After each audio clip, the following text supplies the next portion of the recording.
दोस्तों कर दिया है स्कैम। Let's go. डब्ल्यूडब्ल्यू वालों ने स्कैम कर दिया। या डब्ल्यूडब्ल्यू वालों ने तो कुछ नहीं किया, हमें खुद देखना चाहिए था। हमें भी क्या, मेरे को आई डोंट नो कि कितने लोगों के साथ हुआ। स्मैकडाउन मुझे क्या पता थी सुबह नहीं आने वाली, मुझे लगा कर दिया होगा इन्होंने टेप और फिर सुबह आएगी। ये रात में आके बैठ चुके थे 10:30 बजे। अब मेरे को याद है 10 बजे मैं रात में देख रहा था कि टाइमिंग क्या है, किसी वेबसाइट पे गया मैं, उसमें लिखा था कि सुबह आएगी। मैंने कहा ठीक है भाई, सुबह आएगी तो हो सकता है कि सुबह शायद रिपीट टेलीकास्ट का लिखा होगा। एंड आई एम लाइक भाई पॉपट हो गया भाई, मजा ही आ गया। लेकिन तो यस जो चैंपियंस ऑफ द वर्ल्ड में वो 3DX चेतन, आज हम स्मैकडाउन के बारे में बात करेंगे। बट उसके पहले मैं एक चीज बोलना चाहता हूँ कि टोनी स्टॉर्म ने एक कमेंट पास किया था फिनिश द स्टोरी को लेके कोडी रोड्स के लिए। मेरे को ऐसा लगता है कि मैंने उसके बारे में ऐसा जितना डिस्कस किया नहीं है, और कोडी रोड्स का भी उस पर रिप्लाई आ गया, उसके बारे में भी डिस्कस करना बनता है। बट आई गेस अब बहुत लेट हो चुका है। बट आई रियलाइज कि यार इतनी सारी ऑल एलीट रेसलिंग की मैं छीलता हूँ, फिर भी कुछ ना कुछ बच कैसे जाता है यार, वो भी इतना मेजर। या तो मैं लेजी हो चुका हूँ ऑल एलीट रेसलिंग की छीलने में, या फिर वही कुछ ज्यादा ही कांड कर रहे हैं। मेरे को प्लीज बताना कि हो क्या रहा है। बट टोनी स्टॉर्म क्या यार, अब जस्ट बिकॉज तुम्हारा नाम टोनी है तो ऐसी हरकतें करोगे क्या? हद है भाई।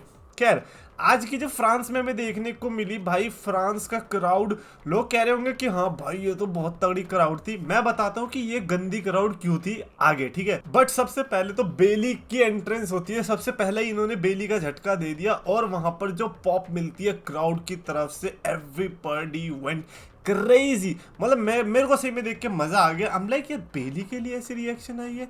मैंने कहा ठीक है, हो सकता है क्योंकि चैंपियन बनी है और अच्छी बात है, आना भी चाहिए। बट देन नेओमी आती है, नेओमी के लिए भी अच्छा reaction, damage control, Bianca बलेर, Z Cargill. And I am like भाई आज की स्मैकडाउन में होने वाला है तूफान।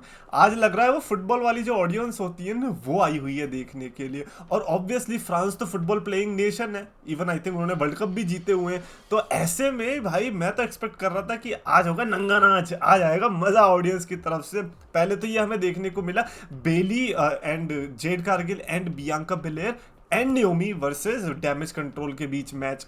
डैमेज कंट्रोल के साथ कौन, हाँ टिफनी स्ट्रैटन भी तो थी। हाँ तो ये 4-on-4 का टैग टीम मैच हमें देखने को मिला, which was I mean good. Bayley की टीम ने यहाँ पर मैच जीता, नहीं काबुकी वॉरियर्स ने। यार अभी भी पुराने ख्याल में, नहीं, बियांका ब्लेयर जेड करके नेओमी एंड बेली की टीम ने यहाँ पर मैच जीता। आई वुड से कि एक होता है ना, कभी कभी मैचेस इंटरेस्टिंग नहीं होते बट उन मैचेस को इंटरेस्टिंग बना देती है ऑडियंस। बिकॉज हम तो यहाँ पर बैठ के टीवी पे देख रहे होते हैं, हमारे पास बहुत ऑप्शंस होते हैं, हम इधर उधर जा सकते हैं, इधर उधर कर डिस्ट्रैक्ट होते हैं। बट उन्होंने पैसे दिए, और पैसे दे के मेरे हिसाब से अगर कोई अच्छा एंटरटेनमेंट लेता है तो वो नॉन अमेरिकन ऑडियंस है। फ्रांस ने आज वो प्रूफ करके दिखाया, और जिस तरीके से वो छोटी छोटी बातों पर खुश हो जा रहे थे, जो कि मेरे को लगता है कि ये सुपरस्टार्स की वो भी होती है, चाह भी होती है कि हाँ मैं ऐसा रिएक्शन निकलवाना चाह रहा हूँ, और वो फ्रांस दे रहा था। अगेन क्यों बेकार है क्राउड वो मैं बताऊंगा आगे चल के। बट यहाँ पर ऑब्वियसली इन्होंने मैच जीता। उसके अलावा बैक स्टेज से हमें देखने को मिला कार्मेलो हेज एंड बॉबी लैशली का सेगमेंट। कार्मेलो हेज तो पूरी चौड़ में थे भाई, मैं तो कोडी रोड्स को हराने वाला था यार, मैं तो समझ रहे हो तुम क्या था। तो कार्मेलो हेज तो मेरे को लगता है फुल अपने एग्रेशन में आया हुआ है, और चौड़ में आया हो कि भाई मेरे को सब पता है। बॉबी लैशली को कह दिया हमें मत सिखा भाई, हम यहाँ के आए हुए, डिसरिस्पेक्ट कर दिया भाई पूरा बॉबी लैशली को। और Bobby Lashley versus like Carmelo Hayes एक ऐसा मैच है जो कि obviously everybody want to see, right. But खैर इससे तो ज़्यादा और हमें टीज देखने को नहीं मिला। बट जो बेस्ट टीज था बैक स्टेज से ही आया, जब पॉल हेमन वाला सेगमेंट आता है। पॉल हेमन जो है बात करता है निक ऑल्डिस से, और बात में उससे क्या निकल जाता है कि उसने रोमन रेंज से तो बात ही नहीं करी है रेसलमेनिया से। रेसलमेनिया हुई है और उसके बाद से Paul Heyman and Roman Reigns का जीरो इंटरेक्शन हुआ है।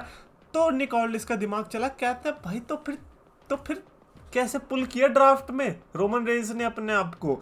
तो भाई सब कह रहे भाई ये क्या स्टोरी चल रही है, क्या रोमन रेंज को धोखा दे रहा है पॉल हेमन भी, क्या वो दिखा रहा है कि वो टमाटोंगा के साथ या फिर इनसे डरा हुआ है, लेकिन एक्चुअली में ही इज द गाय जो कि बिल्ड कर रहा है टमाटोंगा को over Roman Reigns. I don't know man, कुछ भी हो सकता है। बट पॉल हेमन ने यहाँ पे ऑब्वियसली बहाना तो बना ही दिया कि वो नहीं चाहता था कि इस केओस में रोमन रेंज फंसे और ये सब। I mean it's just pure BS, वो तो आप सबको पता ही है। बेसिकली पॉल हेमन का मुद्दा था कि बैकलैश से हटा दो रैंडी ऑर्टन एंड ओवेंस को मैच से। तो निक ऑल्डिस ने कहा कि एक काम कर वे, अगर तूने रोमन रेंज को हटा दिया तो फिर रैंडी ऑर्टन और ओवेंस को भी हटा दे। देखते हैं ना क्या होता है। भाई निक ऑल्डिस जैसा जनरल मैनेजर, मैं सही में बता रहा हूँ, एरिक बिशॉफ मेरा लाइक नंबर 1 पे था जनरल मैनेजर्स की लिस्ट में। मेरे को लगता है मैं इजीली निक ऑल्डिस को भी उसी प्लेस पर रख सकता हूँ। निक ऑल्डिस को बस 2 साल और टिक गया ना, मैं सही में बता रहा हूँ, लाइक लोग ना फिर एक्सपेक्ट नहीं करेंगे स्मैकडाउन को बिना निक ऑल्डिस के, ये ऐसा फिगर है। तो आई वुड से कि Nick Aldis is doing is great job. जो लोग कह रहे हैं कि उसको लड़ना चाहिए, नहीं भाई, I mean he is doing is great job, और इसमें कंपटीशन नहीं है निक ऑल्डिस के लिए। एंड मेरे हिसाब से like he is doing perfectly fine there. But हाँ, आरकेओ शो होता है जो कि रैंडी ओटन एनकेओ शो, और मेरे को बेस्ट पार्ट आज ये लगी, फ्रेंच बोल रहे हैं, केविन ओवेंस फ्रेंच बोल रहा है, रैंडी ओटन फ्रेंच बोल रहा है, चाट रहे हैं पूरे। इट्स लाइक ठीक है यार, अब इंडिया में आते तो फिर हिंदी भी तो बोलते ही ये लोग, बोलते ना, अरे नहीं क्या ही बोलते, इंडिया में आते तो इनको बॉलीवुड के अलावा कुछ दिख, भाई इंडिया में मेरे को एक चीज़ बताओ, क्या इंडिया सिर्फ बॉलीवुड और क्रिकेट ही है, और कुछ है ही नहीं इंडिया में? यहाँ पे आएंगे ना इंडिया में WWE सुपरस्टार, ये लो बॉलीवुड, ये लो क्रिकेट, अच्छा थक गए क्या इन दोनों से, ये लो भुजिया खा के बताओ कैसी बनी। यार बड़े अजीब है भाई, क्या ही बोले, मतलब सही में कह रहा हूँ, वो ऐसा लगता है यहाँ पे सिर्फ वेकेशन मनाने आए हैं और वो यहाँ पे ट्राई करने आया हूँ मैं, और इंडिया डिफरेंट प्लेनेट, ये वो, एक तो यहाँ पे भी तो ऐसे ही लोग हैं ना, यहाँ पर भी उनको WWE वाले को ये बस दिखा देते हैं कि हमारे यहाँ पे तो बॉलीवुड है, हमें उसके अलावा कुछ आता ही नहीं है। हट, क्या यार क्या ही बोले, फैंस की तो कोई इज्जत ही नहीं है, मेरे को ऐसा लगता है। मेरे को ऐसा लगता है इंडियन फैंस और WWE के बीच में बहुत बड़ा डिस्कनेक्ट है। बट खैर, जो डिस्कनेक्ट आज जो टूटा है फ्रांस का और WWE का, वो देखकर बहुत अच्छा लगा, है ना। आरकेओ शो में तो हमें पता चल ही गया था, जैसे रिएक्शन मिल रहा था केविन ओवेंस के लिए, रैंडी ओटन के लिए, जब पॉल हेमन का नाम ले रहा था क्योंकि वो गेस्ट था, तो इतनी गंदी बू मिली, बट देन जब पॉल हेमन आया तो चीयर मिली। Now this is what I was talking about the crowd, कि इस टाइप की जो क्राउड होती है ना, हाईली एक्टिव, वो बेकार इसीलिए होती है बिकॉज देन आपका फोकस हट जाता है, एज सुपरस्टार भी एज फैन भी, you don't realize who is the good guy, who is the bad guy. आप देखोगे गुड गाय को भी सेम रिएक्शन मिल रहा था, बैड गाय को भी सेम रिएक्शन मिल रहा था।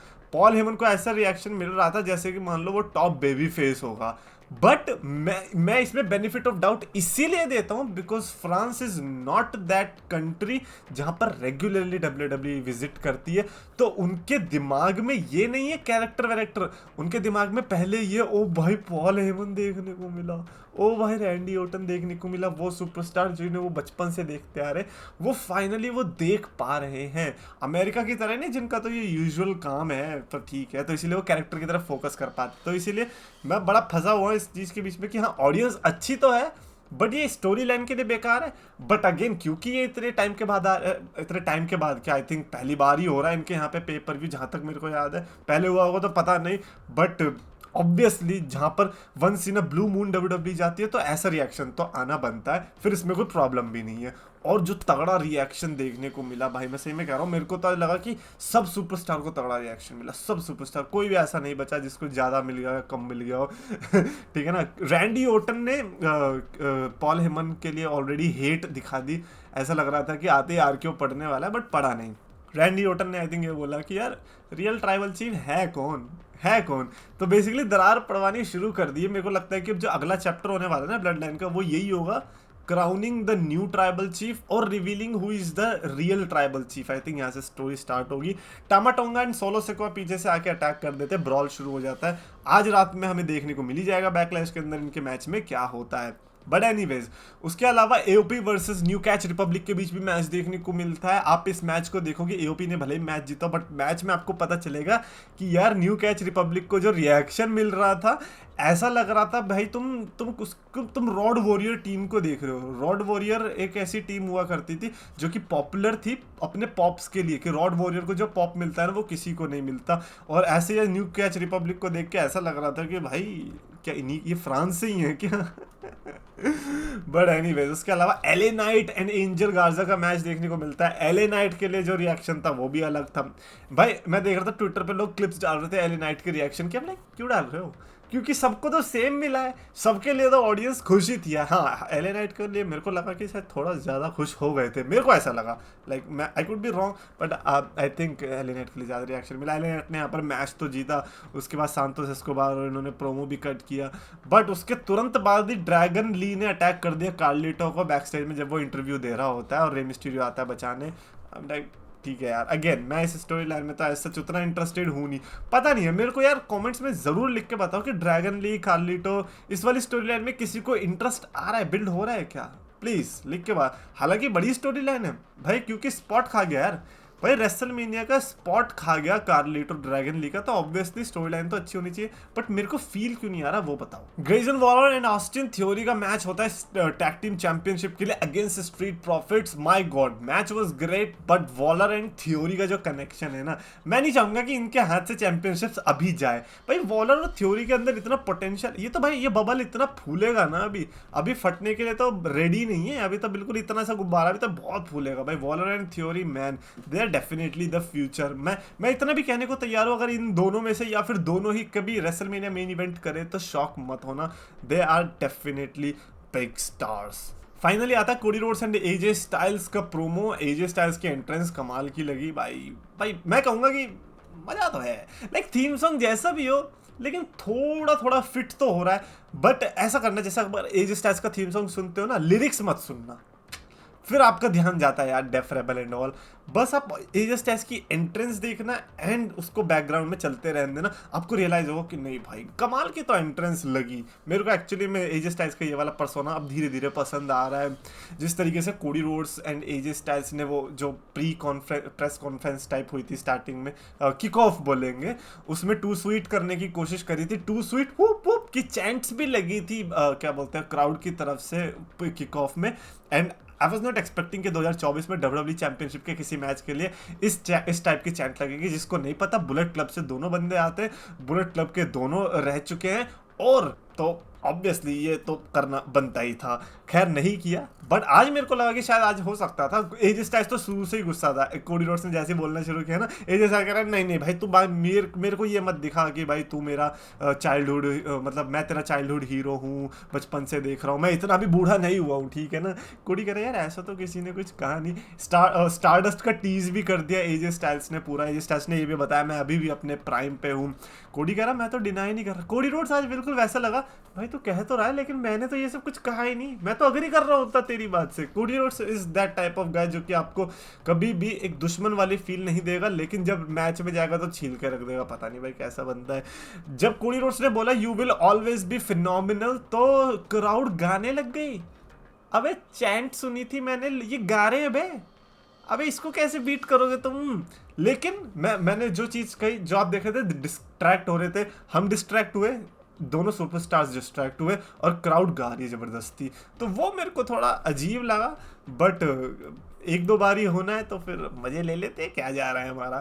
तो यहाँ पर तो टू स्वीट करने की कोशिश हुई, बट देन स्लैप पड़ गया कोडी रोड्स के एजे स्टाइल्स के द्वारा। स्लैप का बदला तो ऑब्वियसली बहुत बुरी तरीके से लेने वाला है कल कोडी रोड्स। कल क्या मतलब आज रात में बैकलैश के अंदर।